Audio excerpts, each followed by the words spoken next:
حضرت حسن بصری گفتن احتیاط کنه از همون آدمی که سخن یه آدم در پیش شما میگه، شما حتما باور داشته باشه این گپ شما رو در دیگه جا برده میرسونه. با امروز در بین ما به حد سخنچینی زیاد شد، به حد ابلیسی زیاد شد. ولی میگم در رمضان شیطان ها بسته شدگیان، دیگه شیطان هم در کار نیست، صحنه ده به شیطان بسور شدگیان. صحنه های ما در شیطان ها خیلی زیاد شدن، شیطان های انسی. احتیاط شو. گفته او آدمی که در پیشی تو گپی دیگه آدم ها را گپ میزنه، تو ایمان داشته باش که این گپی در دیگه جا میگیم، خواه نخواه میگم.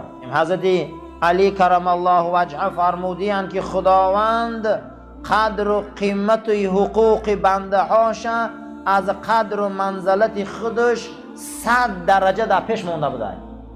برای همین در سری قبر میپرسن که حق الله یا حق العبد. حق الله خدا میبخشه، حق العبد اگر کسی را آزار و غیبت و شکنجه و ضرب دادگی باشه و یا پول امانت گرفتگی باشه آورده ته که حق العبد خدا نمیبخشه. حضرت علی گفته بودن که 500 درجه حق العبد از حق خدا پیشه. کسی را اگر یک شپلاق زده، کسی را اگر یک غیبت کردیم، کسی را اگر حقش پامال کردیم، کسی اگر در حقش ناشایستگی کردیم، تا صاحب حق راضی نباشه ما را خدا نمیبخشه. پیش حجر الاسود هم رفته گریه که نیکو حق الله میلش حق العبد خدا نمیبخشه.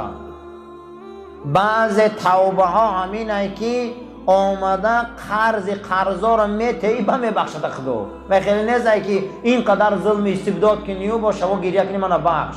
بعض توبه ها همینه که آمده بخشش میپرسی. بعض توبه ها همین است که آمده چیکار میکنی؟ حق به حقدار میرسانی، انا اونجا به توبه قبول میشه. برای همین حق بنده بلنده. در سری تابوت ها هم متان گوش کردگی این که حق الله و حق العبد گپ میزنه. حق الله ده پروا نمیکنه، میگه به خدا میسپاریم.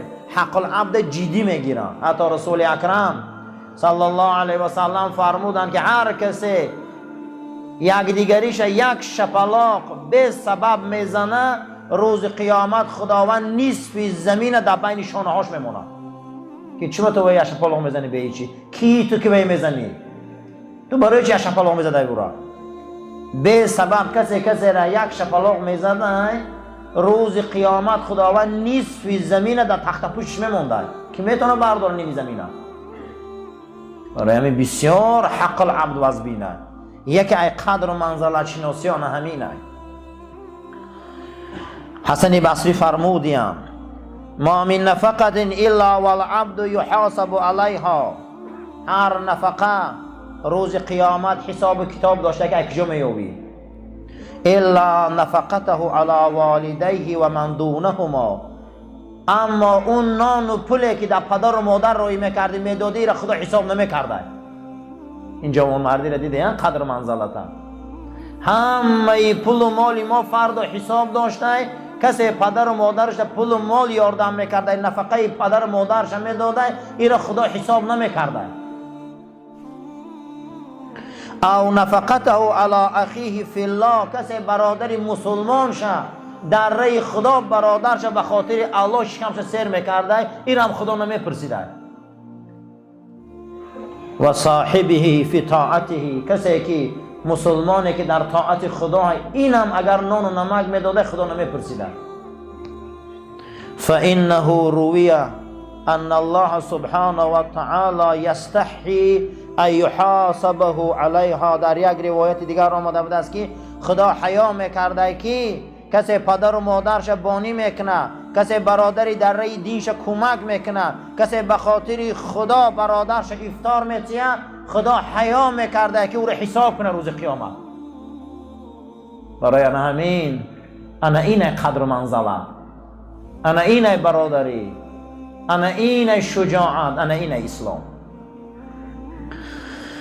و کان یقول لیس من المروءة ان یربح الرجل علی اخیه. پیغمبر خدا صلی الله علیه و سلم فرمودند که حسن بصری گفتند هیچ کس جوانمرد نگوه که وقت جوانمرد ای جوانمرد به خاطر فایده دوستی کنه.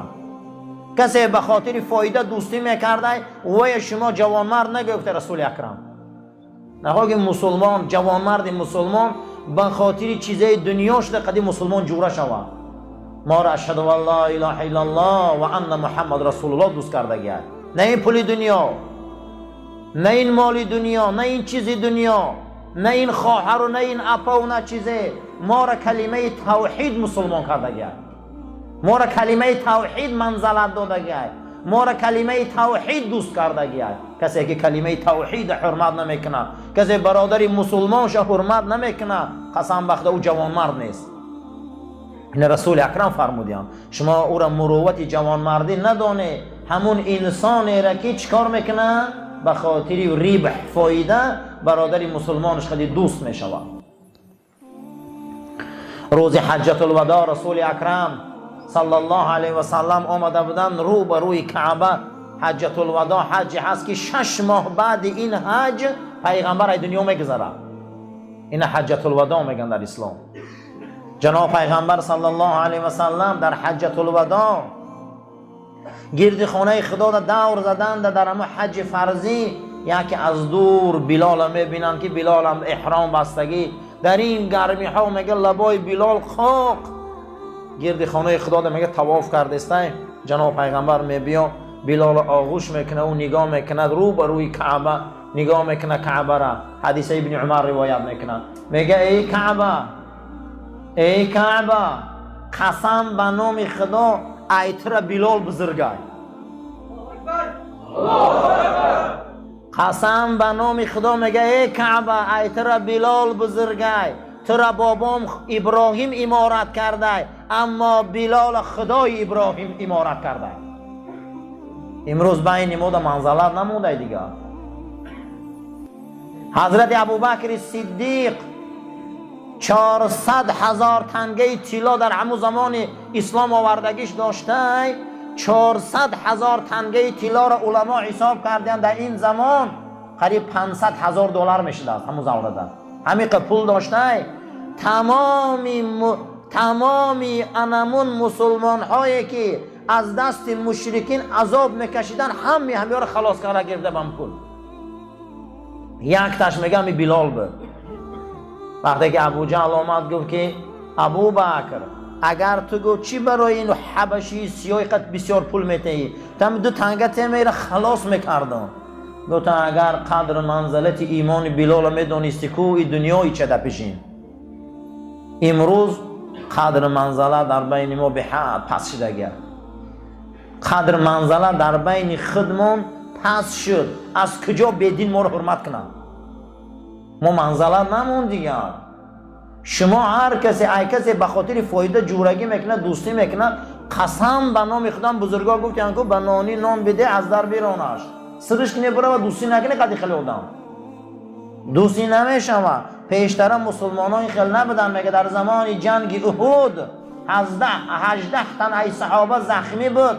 از معرکه جنگ بیرون برآوردنش. یکی را میگه روده هاش برآمده بود، یکی را استخوانای پاش، یکی نیزه ها در بدن رس کردگی. همین حالت سعد ابن ابی وقاص میگه یک تاش صدا بلند کرد که آب. میگه کاسه آب من پر کردم آوردم در دستش دادم. میگه همین خیلی 18 تن میگه راست میگه تنی کودن، میگه تکیه کردگی بودن، خیلی سودگی بودن. آب دادم جنگ احد ده. میگه اینه میگه آب در لبش برد. میگه اینش نگاه کرد که شاید گفت که اینش ایمان تشنه‌تره، اینش میگه یگان تاش همون آب ننوشیدن 18 تن شهید شد. میگه آبم خیلی مون. اما امروز ما نانی مسلمان ایدانش کنده میگیریم، فرزندای او را غم میتیم، او را فقیر میکنیم، او را چه دبلاها گرفتار میکنیم. و یا این گونه محبت داشتین که امپریای روم و فارس باز اون رو غلطوندن. بین ما ده امروز خیلی صفمون زیاده و تعداد نمازخوانمون زیاده، اما محبت قدر ناله و قدر محبت نداریم. شبی قدر آمدیم بیا اول قدر خمون دانیم. رسول اکرم صلی الله علیه و سلم فرمودن من لم یرحم، کسی اگر رحم نکنه بر کودک، کسی اگر رحم نکنه بر کودک ما کسی اگر حرمت نکنه عالم منه، کسی اگر احترام نکنه بر آدم موی سفید و ریش سفید، امتی من نیست. با گو لیس منا، گو این ای امتی من نیست. گفت برای همین امروز قدر منزلت خیلی بین ما پس شد. او صحابه این خیلی قدر منزلت داشت، او صحابه خیلی یکدیگر را دوست می داشت، او صحابه این خیلی حرمت میکرد. اینا شخصیت هایی بودن که در معرکه غزوه احد همه اونها یک کاسه آب ننوشیده از دنیا گذشتن. جهنم چگونه یک جای وزبینی هست. جهنم از غضب خدا خلق شدگی است که رسول اکرم صلی الله علیه و سلم فرمودند که خداوند جهنم خلق کرد، 1000 سال درد داد و آتش داد، جهنم سرخ شد. 1000 سال دیگه آتش داد، جهنم سفید شد. 1000 سال دیگه آتش داد، جهنم سیاه شد. پیغمبر صلی الله علیه و سلم فرمودند که جهنم سیاه است. دوزخ چی بوده درونش؟ سیاه. 3000 سال در درونش علاو در گرفته بوده است. برای همین این 10 روزی که ما قرار داریم و ذکر میکنیم و دعا میخوانیم، خلاصی از همین گونه جهنم سیاه است. خدای ما را از جهنم خلاص کرد.